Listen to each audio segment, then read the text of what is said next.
सुधा उधर खिसक गई और अपने कपड़े समेट लिए, जैसे चंदर की छाया से भी बचना चाहती हो, और तेज, कड़वी और हाफती हुई आवाज़ में बोली, बिनती, इनसे कह दो कि जाएं यहाँ से। हेलो दोस्तों, नमस्कार। स्वागत है आपका द ओल्ड स्ट्रीट में। आप सुन रहे हैं धर्मवीर भारती जी का प्रसिद्ध उपन्यास गुनाहों का देवता। ये वो लाइन है जहाँ पर मैंने पिछला पार्ट खत्म किया था, और आगे शुरू करते हैं आज की कहानी। और हाँ, अगर आप चैनल पे नए हैं तो प्लीज़ चैनल को सब्सक्राइब करना ना भूलिएगा। चलिए कहानी शुरू करते हैं आगे। चंदर चुप हो गया और एकटक सुधा की ओर देखने लगा, और सुधा की बात ने जैसे चंदर का मन मरोड़ दिया। कितनी गहरियत से बात कर रही है सुधा। सुधा जो उसको अपने व्यक्तित्व से भी ज़्यादा अपनी थी, आज किस स्वर में बोल रही थी। सुधी, तुम्हें क्या हुआ? चंदर ने बहुत आहत हो फिर भी दुलार भरी आवाज़ में पूछा। मैं कहती हूँ जाओगे या नहीं तुम? फुफकार कर सुधा बोली। कौन हो तुम मेरी बीमारी पर सहानुभूति प्रकट करने वाले, मेरी कुशल पूछने वाले? मैं बीमार हूँ, मैं मर रही हूँ, तुमसे मतलब? तुम कौन हो? मेरे भाई हो? मेरे पिता हो?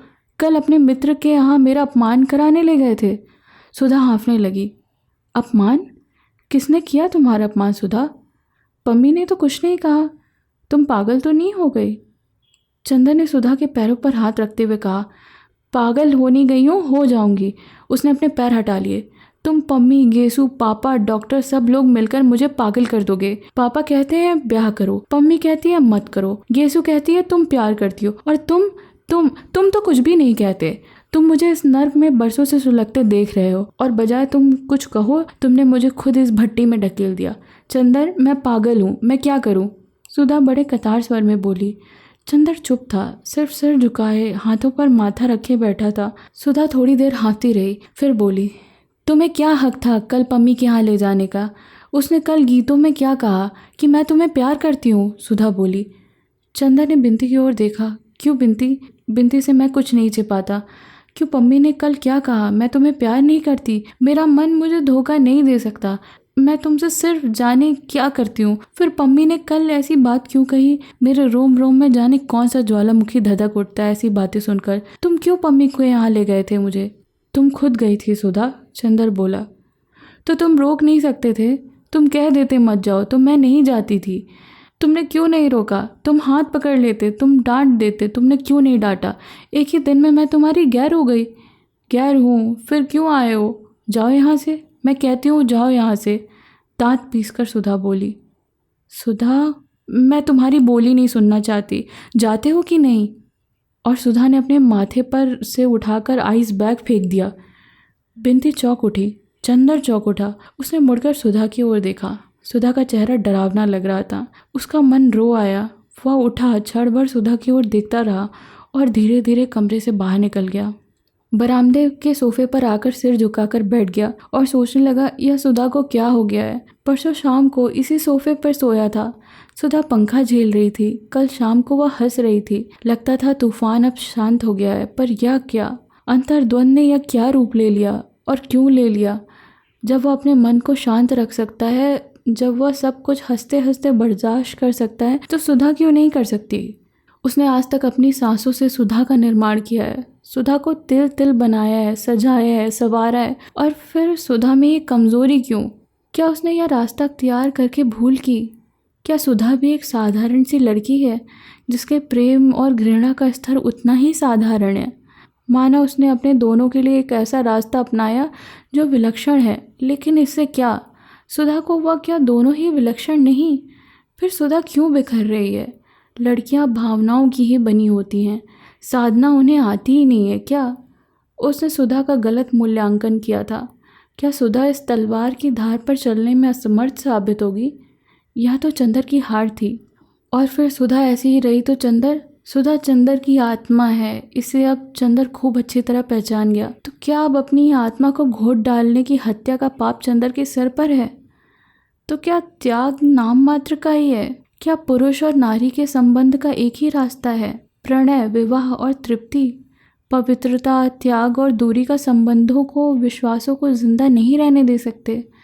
तो फिर सुधा और पम्मी में क्या अंतर है? क्या सुधा के हृदय के इतने समीप रहकर, सुधा के व्यक्तित्व में घुल मिलकर, और आज सुधा को इतने अंतर पर डालकर चंदर पाप कर रहा है? तो क्या फूल को तोड़कर अपने बटन होल में लगा लेना ही पुण्य है, और दूसरा रास्ता ग्रहित विनाशकारी? क्या उसने सुधा का व्यक्तित्व तोड़ दिया? किसी ने उसके कंधे पर हाथ रखा। विचार श्रृंखला टूट गई। बिनती थी। क्या सोच रहे हैं आप? बिनती ने पूछा बहुत स्नेह से। कुछ नहीं। नहीं बताइएगा, हम नहीं जान सकते। बिनती के स्वर में ऐसा आग्रह, ऐसा अपनापन, ऐसी निश्चलता रहती है कि चंद्र अपने को रोक ही नहीं पाता, छिपा नहीं पाता।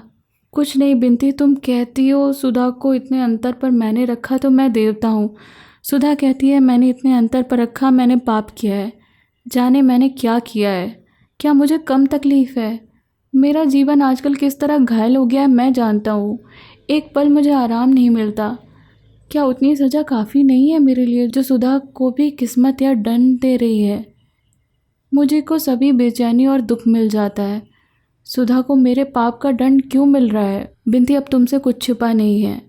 जिसको मैं अपनी सांसों में दुबाकर इंद्रधनुष के लोक तक ले गया, आज हवा के झोंके उसे बादलों की ऊंचाई से क्यों ढकेल देना चाहते हैं, और मैं कुछ भी नहीं कर सकता। इतनी देर बाद बिनती ने मर्मता भरे स्पर्श से चंदर की ओर देखा तो उसकी आंखें छलछलाई। छी, आप समझदार हैं। दीदी ठीक हो जाएंगी, घबराने से काम नहीं चलेगा ना। आपको हमारी कसम है, उदास मत होइए, कुछ सोचिए मत। दीदी बीमार हैं, आप इस तरह से करेंगे तो कैसे काम चलेगा? उठिए, दीदी बुला रही हैं। चंदर गया। सुधा ने इशारे से पास बुलाकर बिठा लिया। चंदर, देखो हमारा दिमाग ठीक नहीं है, बैठ जाओ, लेकिन कुछ बोलना मत, बस बैठे रहो। उसके बाद दिन भर अजब सा गुजरा। जब जब चंदर ने उठने की कोशिश की, सुधा ने उसे खींच कर बिठा लिया। घर तो उसे जाने ही नहीं दिया। बिनती वहीं खाना ले आई। सुधा कभी चंदर की ओर देख लेती, फिर तकिए में मुंह गड़ा लेती। बोली एक शब्द भी नहीं, लेकिन उसकी आंखों में एक अजब सी कातरता थी। पापा आए, घंटों बैठे रहे। पापा चले गए तो उसने चंदर का हाथ अपने हाथ में ले लिया, करवट बदली और तकियों पर अपने कपोलों से चंदर की हथेली दबाकर लेटी रही।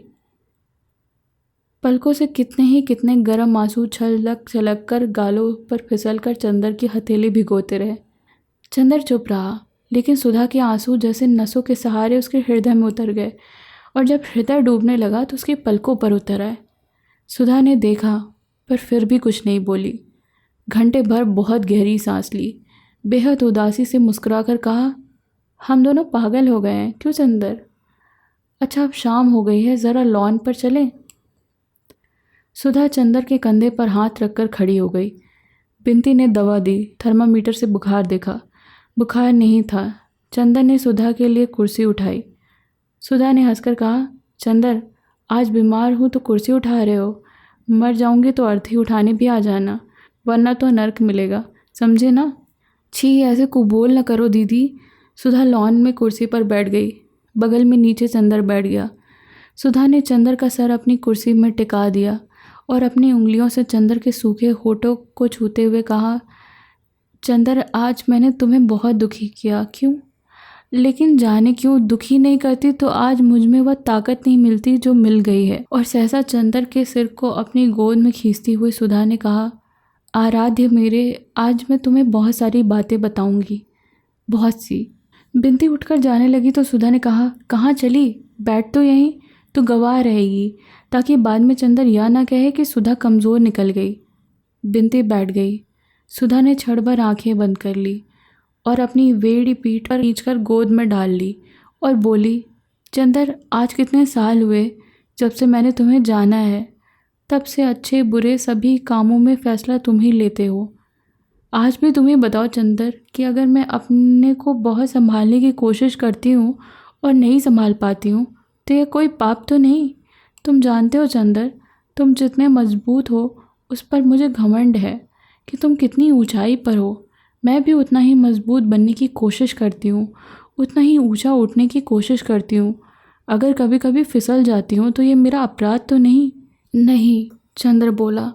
और अगर अपने उस अंतर्द्वंद के छड़ों में मैं तुम पर कठोर हो जाती हूँ जो तुम सह लेते हो, मैं जानती हूँ तुम मुझे जितना स्नेह करते हो उसमें मेरी सभी दुर्बलताएं घुल जाती हैं, लेकिन आज मैं तुम पर विश्वास दिलाती हूँ चंदर कि मुझे खुद अपनी दुर्बलताओं पर शर्म आती है और आगे से मैं वैसी ही बनूंगी जैसा तुमने सोचा है चंदर।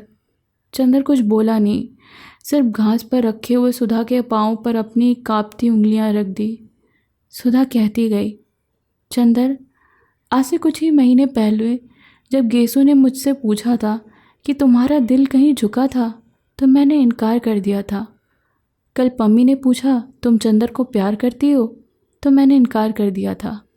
मैं आज भी इनकार करती हूँ कि मैंने तुम्हें प्यार किया है। मैं आज भी इनकार करती हूँ कि मैंने तुम्हें प्यार किया है या तुमने मुझे प्यार किया है। मैं भी समझती हूँ और तुम भी समझते हो, लेकिन यह नहीं कि तुमसे छुपा है न मुझसे। तुमने जो कह दिया वह प्यार से कहीं ज़्यादा ऊंचा और प्यार से कहीं ज़्यादा महान है।